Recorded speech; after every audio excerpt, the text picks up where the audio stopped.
જય ભીમ, નમો બુદ્ધાય. રાજકોટ ડિવિઝનના ડીસી કલોત્રા સાહેબ ભીનું હંકેલવામાં માસ્ટર માઇન્ડ હોય એવું લાગે છે.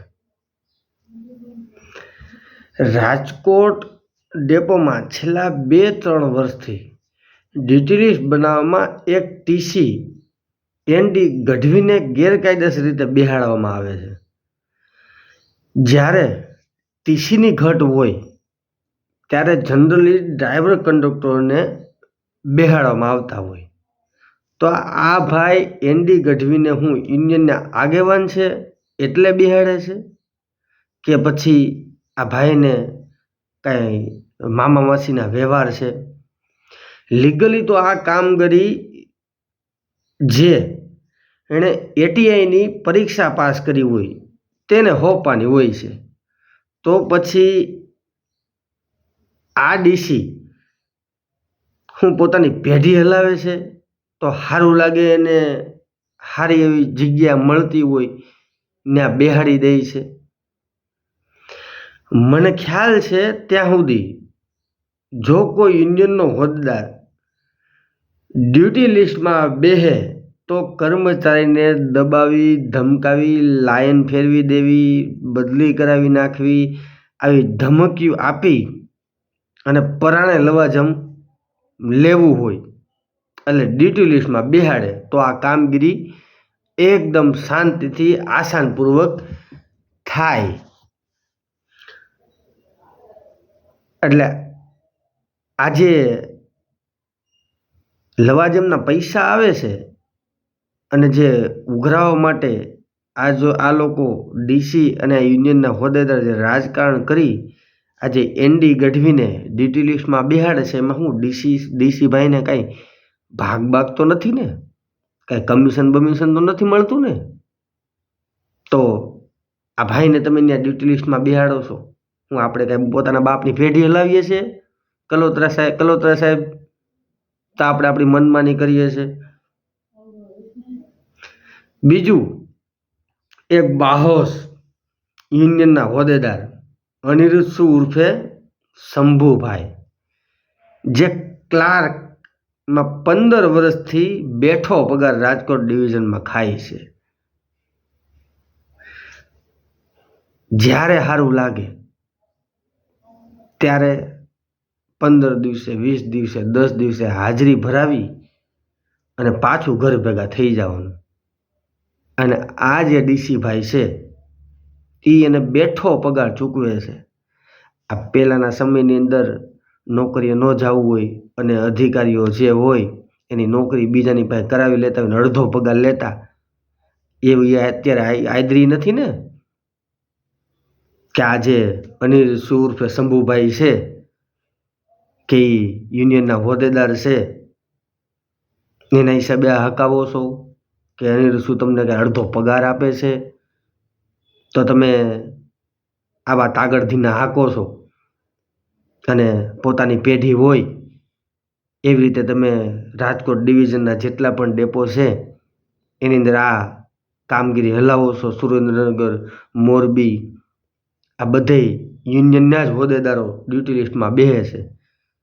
તો એનું કારણ શું ભાઈ? હકીકતમાં તો એટીઆઈની પગાર પરીક્ષા જેણે પાસ કરી હોય એને બેહાડવાના હોય. તો આ ભાગ્યાવ કેમ બેસે છે?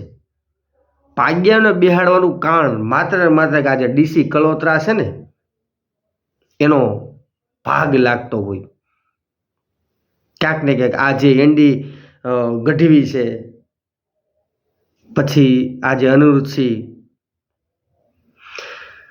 એ લોકો આજે ખોટો પગાર ખાય છે ને એમાં ભાઈનો ભાગ હોય તો જ આવું બની શકે. અને દરેક બાબતમાં આજે કલોત્રા છે ને એ માસ્ટર માઇન્ડ છે. એને ભીનું હંકેલવું એટલે સામાન્ય બાબત લાગે છે. 1 થી 1.5 વર્ષ પહેલાં લીંબડી ડેપોના ડેપો મેનેજર ખોટું MBAનું રિઝલ્ટ ડોક્યુમેન્ટ આપી અને 12 વર્ષ ડેપો મેનેજરનો પગાર ખાધો, હાવ હરામનો. ત્યારે પણ આ ભાઈએ આ ડેપો મેનેજર પાસેથી અડધો પગાર લીધો હોય છે. કેમ કે અત્યારે તમે જોવો તો ત્યારે પણ એવું જ હોય.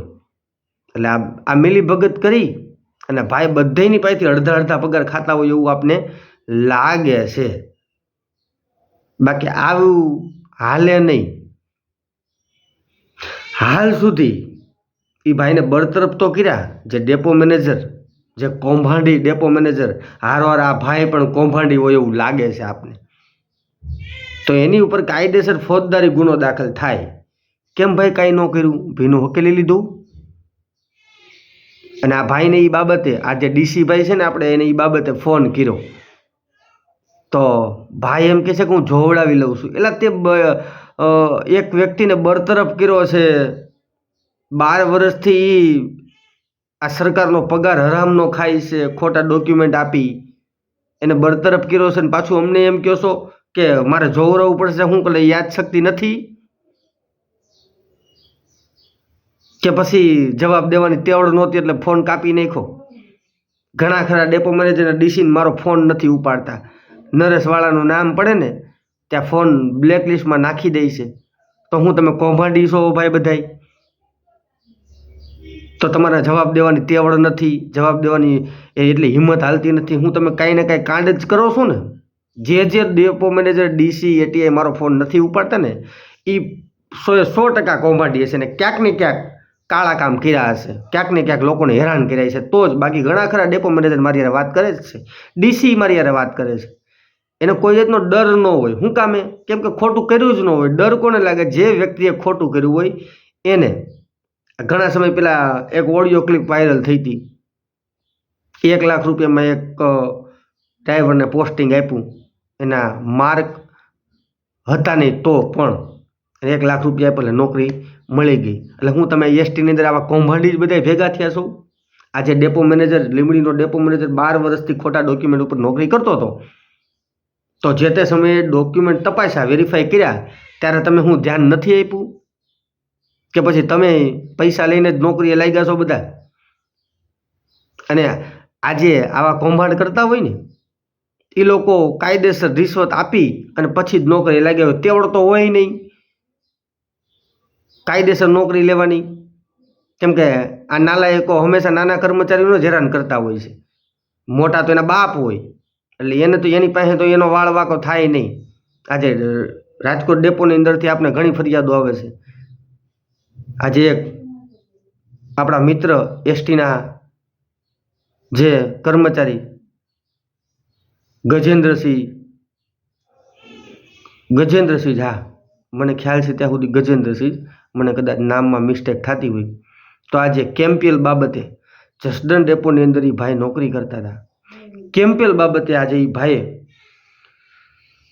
દાહોદ કે ઝાલોદ એમ ક્યાંક બસની અંદર ગળાફાંસો ખાઈ અને પોતાનો જીવ ટૂંકાવી દીધો. એ પણ એના પરિવારજનોએ પણ મને ફોન કરી એવું કીધું હતું કે આ ડીસી અને જસદણના ડેપો મેનેજર દ્વારા માનસિક ત્રાસ આપવામાં આવતો હતો એટલે અમારા ભાઈએ આત્મહત્યા કરી છે.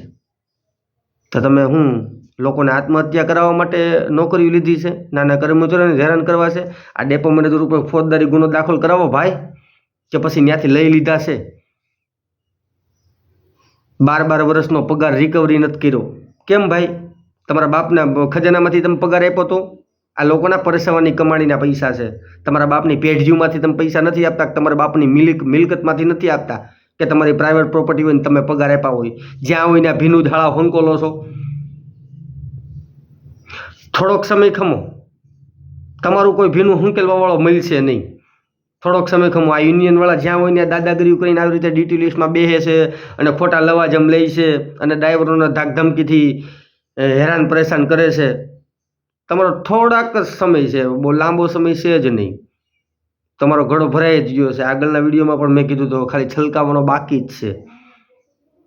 તો આ ડીસી ભાઈને ફોન કરો અને આ ડીસી ભાઈએ જે વાત કરી રેકોર્ડિંગ એ મૂકું છું.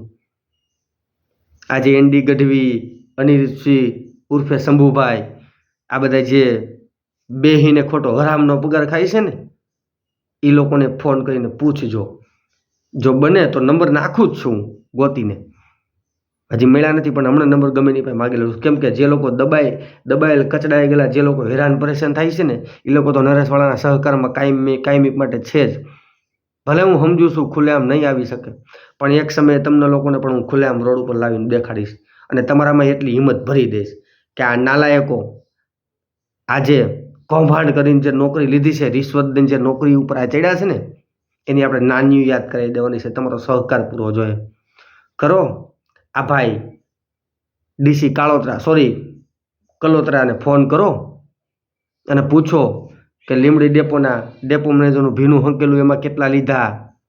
પછી આ અનિરુદ્ધ ઉર્ફે શંભુભાઈ આજે 15 વર્ષથી નોકરી પર નથી આવતા, ખાલી હાજરી પુરાવીને ઘરે વયા જાય છે, એમાં તમને કેટલા પૈસા મળે છે, કે હું એ અનિરુદ્ધ શું કોઈ મામા માસીનો થાય છે? પૂછો આ ભાઈને. અને આ પૈસા હું પોતાની પ્રાઇવેટ પ્રોપર્ટીમાંથી જે પગાર આપે છે એ આપે છે? પૂછો અને કરો ફોન. જય ભીમ, નમો બુદ્ધાય. हेलो નમસ્તે સાહેબ. नमस्ते રાજકોટથી ડીસી સાહેબ વાત કરો, કરોતરા સાહેબ. हाँ डिस्टर्ब बोलिए हाँ સાહેબ નરેશવાળા વાત કરું, અમરેલીથી સામાજિક કાર્યકર. हाँ बोलो ना नरेश भाई સાહેબ હવે આપણે એક બોગસ ડોક્યુમેન્ટના આધારે એક લીંબડીના એસટી ડેપો મેનેજરને તમે બરતરફ દોઢ વર્ષ પહેલા કર્યા હતા.